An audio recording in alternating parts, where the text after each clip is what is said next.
송년주일 예배에 나오셔서 하나님 앞에 예배드리는 여러분과 함께 하나님의 은혜와 평강이 임하시기를 주님의 이름으로 축복합니다.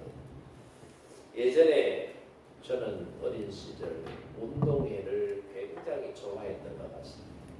운동회가 언제 된다 그러면은 밤에 잠을 제대로 자지 못하고 운동회 날 잘해보겠다고 평소에 하지 않던 막 운동도 막 하고 그랬어요. 아무도 없는 운동장에 가서 막 100m 달리기도 혼자 연습하고 막 그랬던 기억이 있거든요. 여러분들도 아마 운동회 할 때 다 경험하신 걸로 생각이 들어요. 그 100m 달리기를 하든 400 대주를 하든 다른 그 운동 종목에 참여를 하든 간에 항상 시작할 때는 어떤 마음이었어요? 잘 봐야 되겠다. 열심히 해봐야 되겠다.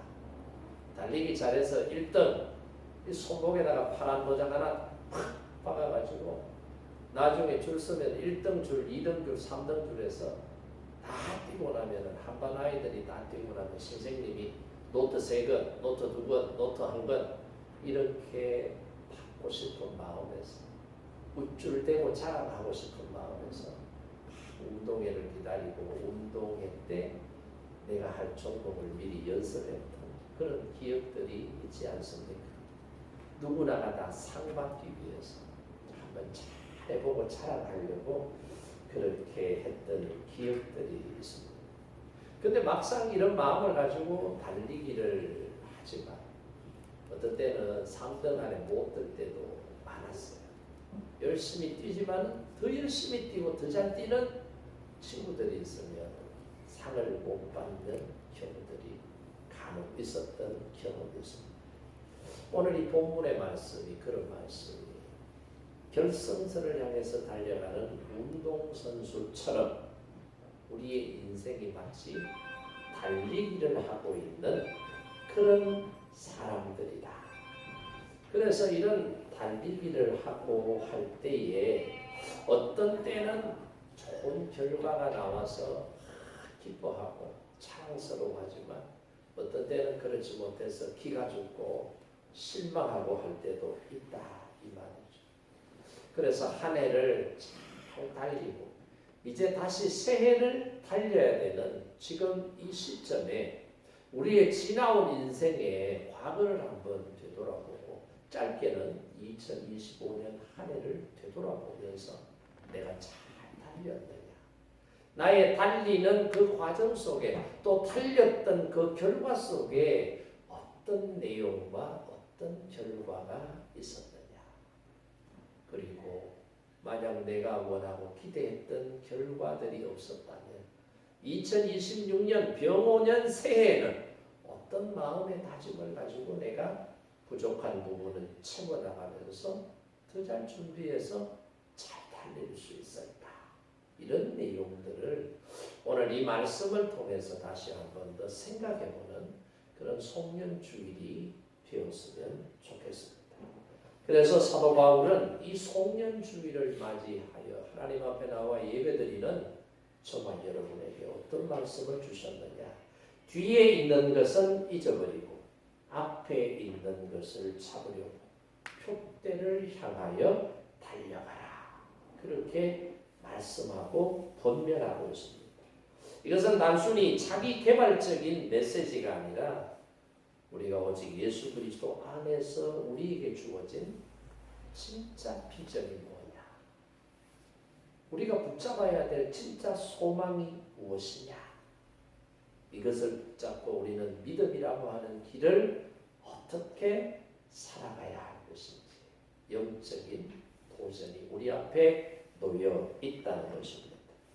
그래서 이 말씀은 지나간 또는 지나온 우리 삶의 여정 속에서 경험했던 성공과 실패 또는 기쁨과 슬픔을 하나님의 주권적인 그런 섭리 속에서 어떻게 재해석을 하고 새로운 한 해를 향해서 그리스도 안에서 주어진 부름의 상을 우리가 어떻게 받기 위하여 목표를 설정하고 도전해 나갈 것인지에 대한 말씀입니다.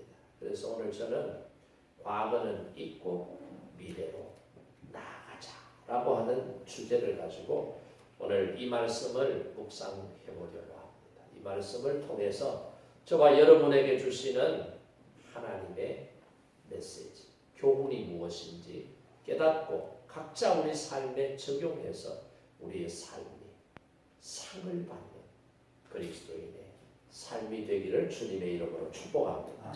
자, 그러면 이렇게 살려고 하면 우리가 어떻게 해야 되느냐?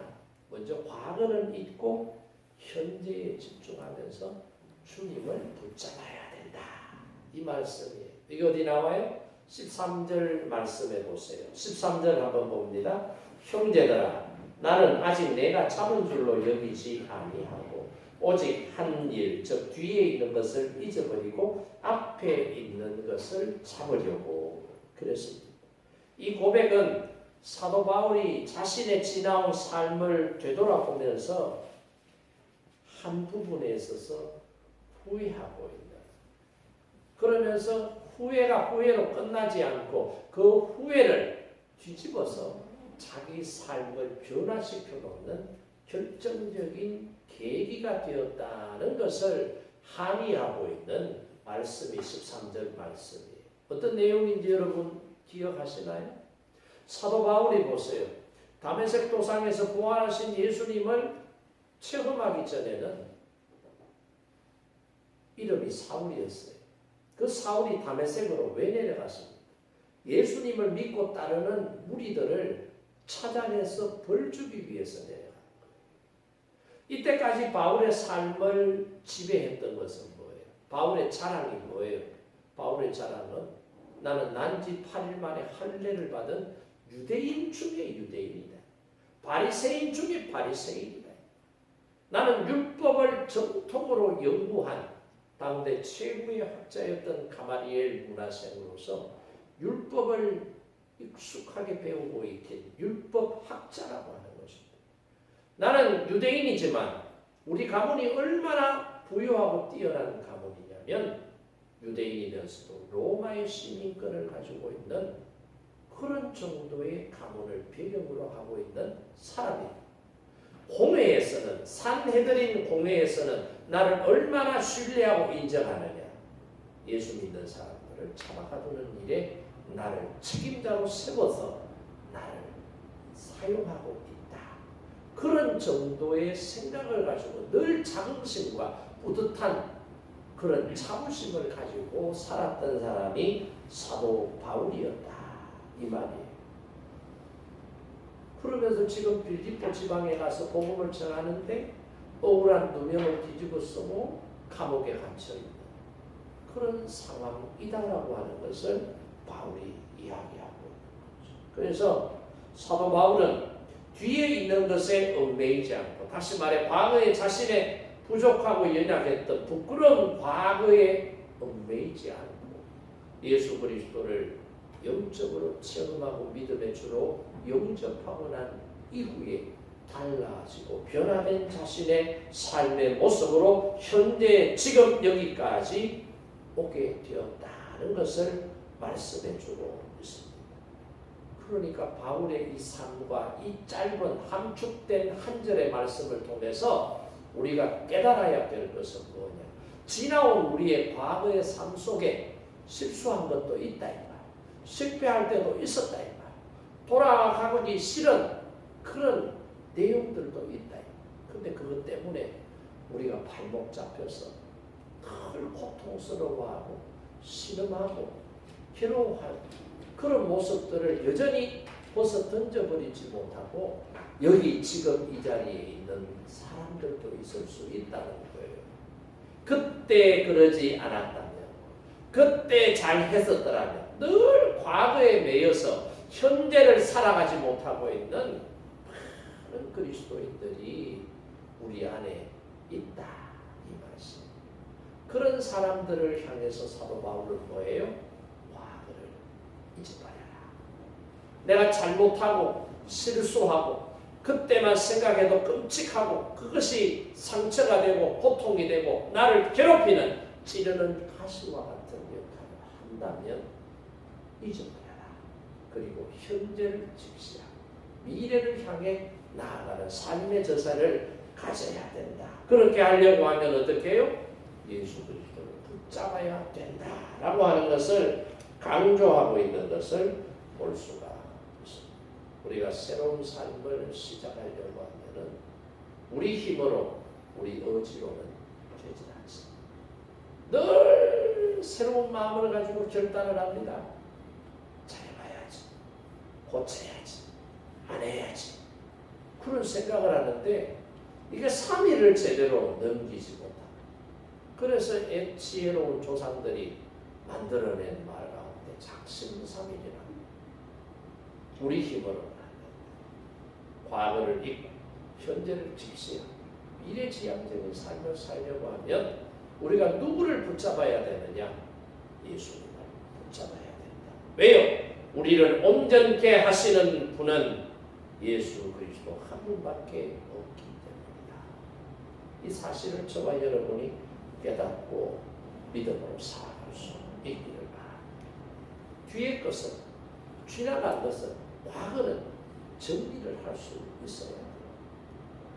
구약 성경에도 보면 자꾸 미련을 버리지 못하고 과거를 자꾸 그리워하면서 뒤돌아보다가 망한 사람이 나옵니다. 창세기 보세요.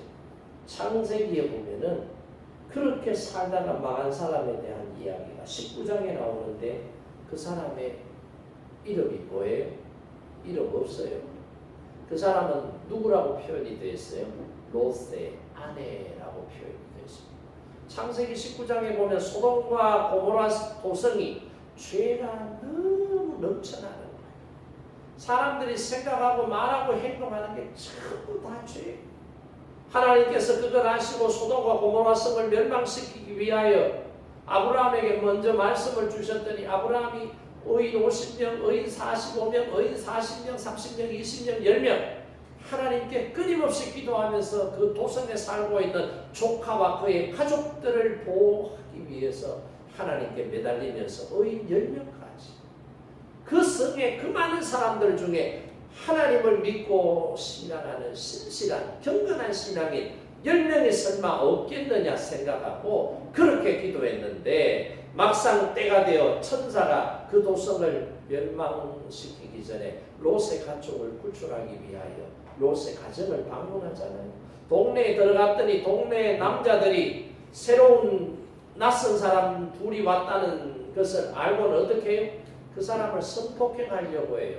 괴롭히려고 해요. 근데 남자가 남자를 성폭행한다. 이건 뭔 말이에요? 이 이상한 성적 문화가 그 도시에 이미 만연해 있더라 이 말이에요. 그러면서 롯이 대처하는 방법도 보세요. 내게 아직 남자를 가까이 하지 않은 딸이 둘이 있는데 이 아이들을 내어줄 테니 니들 마음대로 하라고. 그 말은 뭐예요? 집단 성폭행 등등 상상할 수 없는 그런 아주 못된 성적인 어떤 타락한 문화가 그 도시를 지배하고 있었다는 것을 암묵적으로 보여주고 있잖아요. 그래서 하나님께서 그 도성을 멸망시키는 거예요. 그런데 천사가 뭐라고 해요? 빨리 피하도록 재촉하지 마라. 롯의 가족들이 빨리 피하지 않아요. 산으로 빨리 멀리 빨리 가야 되는데 왜? 하늘에서 불과 유황이 떨어지면 요즘으로 말하면은 집속탄 알아요 여러분? 어제 아래 보도에 보니까 주한미군에게 미 국방부와 의회에서 집속탄을 보유해서 사용하도록 뭐 승인되었다. 그런 기사가 떴던데 이건 뭐예요? 하늘에서 미사일이 하나 딱 떨어지면서 어느 시점이 되면 그 미사일이 수백 개, 수천 개 작은 나달로 안에 있던 것들이 튀어나오는 거예요. 그래서 일명 이것의 별명이 뭐냐? 강철비라는 별명을 가지고 있어요. 강철비. 비같이 포탄이 하늘에서 쏟아지는 거예요. 그러니까 축구장 한두 개가 한꺼번에 박살이 나버려요. 소돔과 고모라 성에 하늘에서 불과 유황이 비같이 쏟아졌다고 한번 상상을 해보세요. 살아남을 자가 어디 있겠어요? 그러니까 하나님께서는 천사를 보내서 롯의 가족을 안전하게 빨리 대피시키기 위해서 왔는데 막상 롯의 가족은 빨리 떠나려고 안 하는 거예요. 왜 빨리 안 떠나요? 살려고 하면 빨리 도피를 해야 되는데 왜 빨리 도피하지 않고 주저하고 거기 있어요?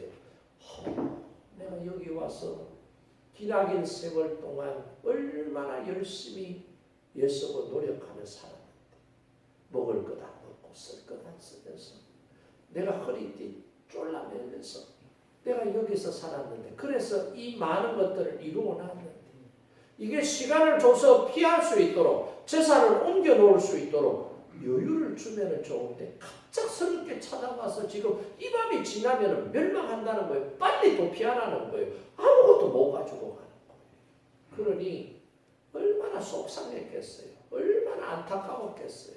거기에다가 남자 롯은 조금 그래도 남자니까 차지하더라도 그 여인 그 아내는 얼마나 속상했겠어요. 그러니까 미련이 남았던 거죠.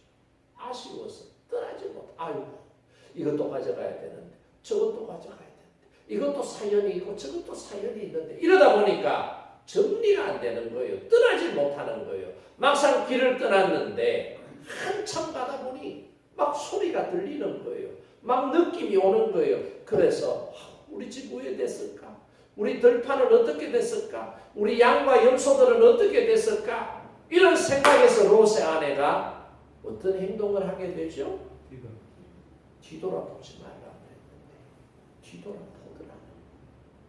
그래서 롯의 아내는 소금 기둥이 되었다라고 하는 말씀이 창세기 19장에 보면 기둥이 되어 있잖아요. 뒤돌아보지 마.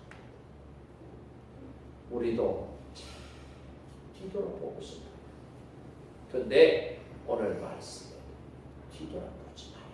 나의 지나온 과거, 그 과거 속에 부족하고 연약하고 후회스러운 부분들이 그래서 자꾸 그것이 상처가 되어서 나를 찌르고 덧나게 하는 또는 롯의 아내처럼 내가 예수를 제대로 알고 믿기 전에 내가 누렸던 추구했던 그런 것들이 세상 속에 가득히 넘치나 그것에서 미련을 던져버리지 못하고 여전히 그것과 연결되어서 그렇게 살아가고 있는 내 모습이 있다면 어떻게 하라는 거예요?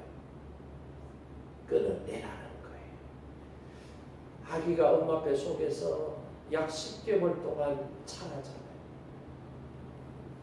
아기에게는 엄마 뱃속만큼 편안하고 안전한 곳이 없다. 근데 그 아기가 10달이 지나고 11달이 지나고 12달이 지나면 엄마 뱃속에서 계속 살 수 있습니까? 아기도 죽고 엄마도 죽어요. 때가 되면 아기가 태어나야 되는 거예요. 엄마 뱃속을 떠나야 되는 거예요. 아기가 엄마 뱃속에서 빠져나오면 달고 있는 게 있어요. 그게 뭐예요? 태반이에요. 탯줄이. 그러면 아기가 지금까지 입으로 떠먹고 마시지 않아도 배부르게 건강하게 성장할 수 있었던 게 다 태반에서 공급하는 영양분 때문이잖아요. 근데 그 아기가 지금까지 편안하게 살았는데 이제부터는 젖줄쭉 빨아야 돼. 우유 꼭지 빨아야 돼. 숟가락으로 떠먹이는 밥 떠먹어야 돼. 귀찮고 성가시다는 거예요. 난 배총 달고 살래, 태반 달고 살래. 그러면 그 아기가 살 수 있겠어요? 탯줄을 잘라내야 아기가 정상적으로 성장하고 아이가 될 수 있는 거죠. 지난 과거의 모습 속에 우리의 부족한 부분 또는 세상 속에서 예수님을 만나기 전에 내가 누려왔던 부귀와 영광과 영화가 있다 할지라도 오늘 저와 여러분은 2026년을 더 잘 살고 믿음으로 하나님께서 주시는 상을 얻기 위해서 살려고 한다면 잘라내는 단절의 결단이 있어야 된다라고 하는 사실을 저와 여러분이 다시 한 번 더 깨닫고 이제는 더 이상 지난날의 아픔과 성공 때문에 슬퍼하거나 좋아하면서 하나님의 주권적인 섭리 가운데 붙잡혀 살아가는 일들을 방해하는 장애물들이 있다면 과감하게 정리할 수 있는 그런 결단의 은혜가 저와 여러분에게 있기를 주님의 이름으로 축복합니다. 그리고 13절 하반절과 14절 상반절에 보면은 어떤 말씀이 있어요. 뒤에 있는 것을 잊어버리고, 그러니까 분명히 뒤에 있는 것을 잊어버리고 그랬잖아요. 그리고 나서 바로 나오는 말씀이 뭐예요? 제시하는 내용이 앞에 있는 것을 잡으려고 그래서 앞에 있는 것을 잡으려고 하면 뒤에 있는 것을 뭐 해야 된다고요? 잊어버려야 돼요. 뒤에 있는 것을 붙잡고 있으면 앞에 있는 것을 붙잡지 못하는 거예요. 그래서 미래에 보려고 하면 지난 과거에 내가 붙잡고 있던 것들을 놓을 수 있어야 된다. 그러면서 뭐라고 그래요? 표대를 향하여 그리스도 예수 안에서 하나님이 위에서 부르시며 상을 위하여 달려가노라. 그렇게 말씀하고 있습니다. 그러니까 당연하게 모호하게 기다리는 것이 아니라 앞에 있는 것을 능동적으로 잡기 위해 표대라고 하는 것을 분명하게 제시하고 있다. 이 표대가 뭐예요? 목표라고 하는 거예요. 목표. 분명한 목표를 제시하면서 과거의 것을 놓을 수 있어야 된다. 그걸 제안하고 있는 것입니다. 그럼 이 표대는 뭐예요? 예수 그리스도께서 우리를 위하여 준비하신 상이다. 부름의 상이라고 하는 것입니다. 그러니까 이 상을 얻기 위해서는 어떻게 해요? 지나간 과거, 앞의 것은 잊어버리고 앞으로 다가올 미래의 것을 바라보면서 말씀을 붙잡고 믿음의 상을 얻기 위해서 나아가야 된다. 이 말씀을 우리에게 주고 있는 것입니다. 구약 성경에도 보세요. 또 한 예가 있습니다. 노아에게 하나님께서 어느 날 말씀을 하셔요. 노아야, 세상이 너무 악해졌어. 사람들이 생각하는 게 전부 다 악한 생각밖에 안 나. 그래서 내가 세상 만드는 게 후회스러워.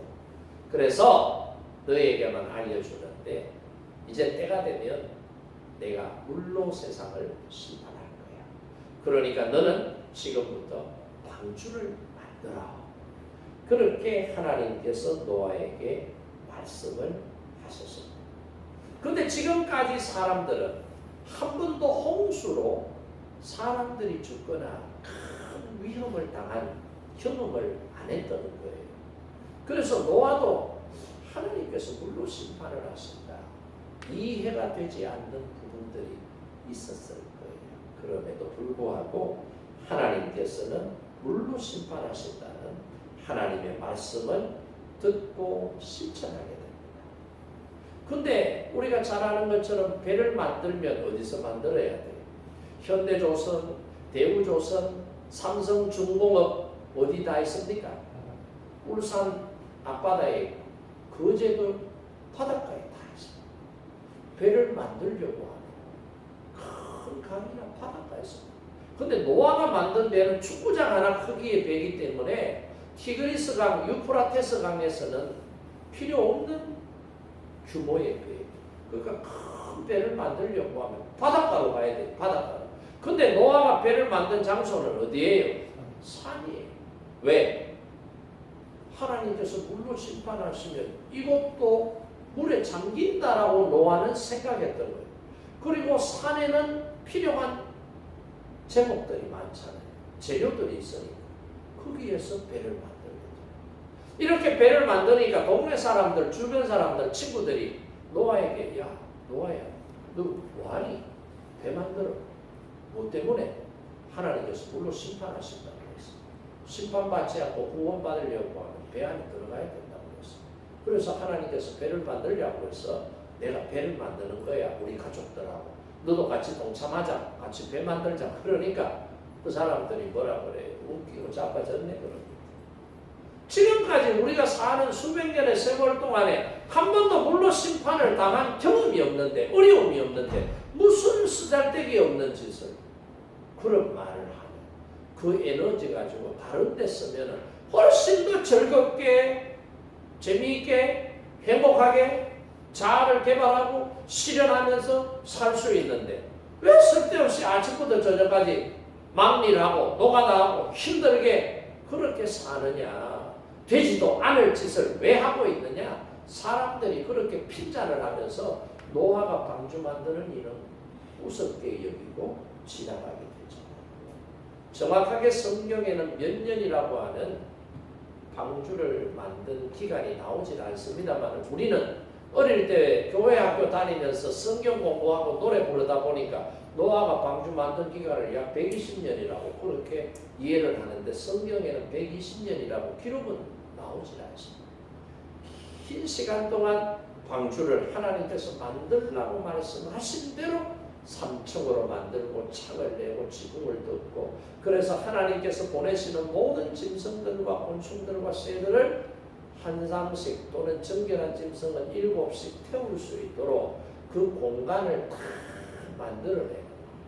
그리고 물이 완전히 빠져서 짐승들이 육지로 다시 내려올 때까지 필요한 양식들을 노아와 가족들이 준비를 하고 방주 안에 들어가게 되는 거예요. 그러니까 보세요. 사람들은 노아가 방주 만드는 것을 이해하지 못하고 비난하고 비웃었지만은 노아는 하나님의 말씀을 뭘로 삼았다고요? 표대로 삼은 거예요. 하나님의 말씀을 표대로 삼은 거예요. 그래서 그 표대를 향해서 노아는 달려갔던 거예요. 결과는 어떻게 되었습니까? 동네 사람들처럼 괜시리 쓸데없는 짓 한다. 그렇게 결과가 나타났습니까? 아니면 노아가 하나님으로부터 들은 말씀처럼 결과가 나타납니다. 하나님의 말씀이 그대로 이루어지죠. 그래서 하나님의 말씀의 표대를 붙잡고 믿음으로 순종했던 노아와 그의 가족들은 홍수로 인류가 멸망당하는 사건 속에서도 하나님의 구원하심의 은혜를 체험하는 축복을 누리게 되더라 이 말이에요. 그러니까 히브리서 기자는 믿음장에서 뭐라고 말하느냐? 믿음으로 노아는 아직 보이지 않는 일에 경고하심을 받아 정죄함으로 경외함으로 방주를 준비하여 그 집을 구원하였으니 그렇게 하나님을 경외함으로 방주를 준비해서 그와 그 집이 구원을 받았다. 그렇게 기록하고 있는 것을 볼 수가 있습니다. 오늘 저와 여러분도 노아처럼 주변의 사람들이 조롱하고 핍박하고 욕해도 오직 하나님의 말씀을 표대로 삼고 그 말씀을 붙잡고 믿음으로 달려갈 길을 달려가라.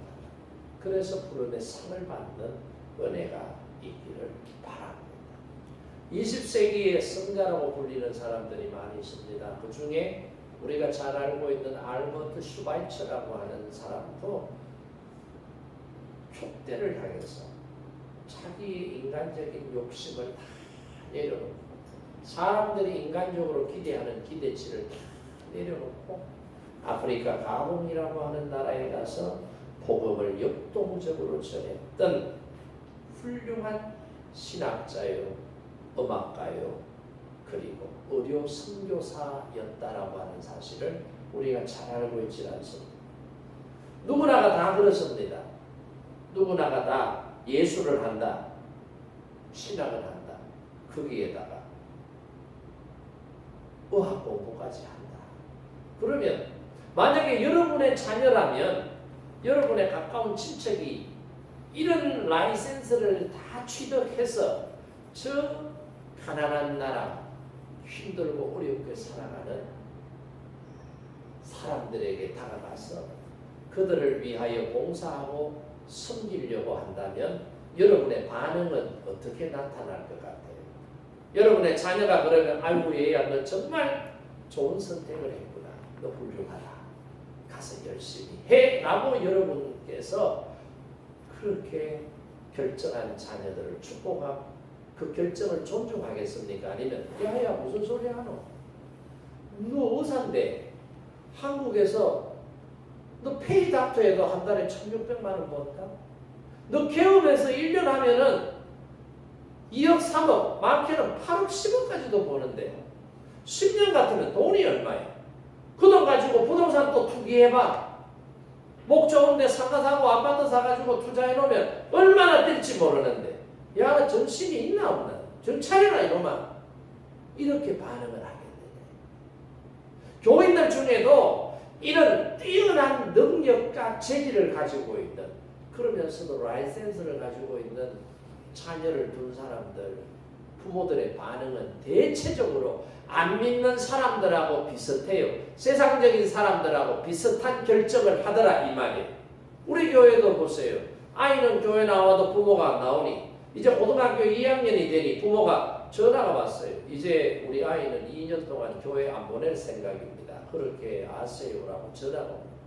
심지어 내가 대구에서 부교역자 할 때 어떤 교인은 직분이 권사요. 그럼에도 불구하고 고3이 딱 되니까 담임 목사에게 찾아와서 앞으로 1년 동안 공부에 집중해야 되니까 목사님 기도 열심히 해주세요. 우리 애는 앞으로 1년 동안 교회에 출석하지 않습니다. 그러더라니까. 뭐가 되지도 않았는데 뭐가 되려고 준비하면서도 벌써 시간 관리해야 된다, 뭐 관리해야 된다 그러면서 신앙과 멀리 떨어져가는, 하나님과 멀어져가는 결정들을 하더라는 거예요. 근데 이미 결론이 남았어요. 뭔가가 됐어요. 의사가 됐어요. 예술가가 됐어요.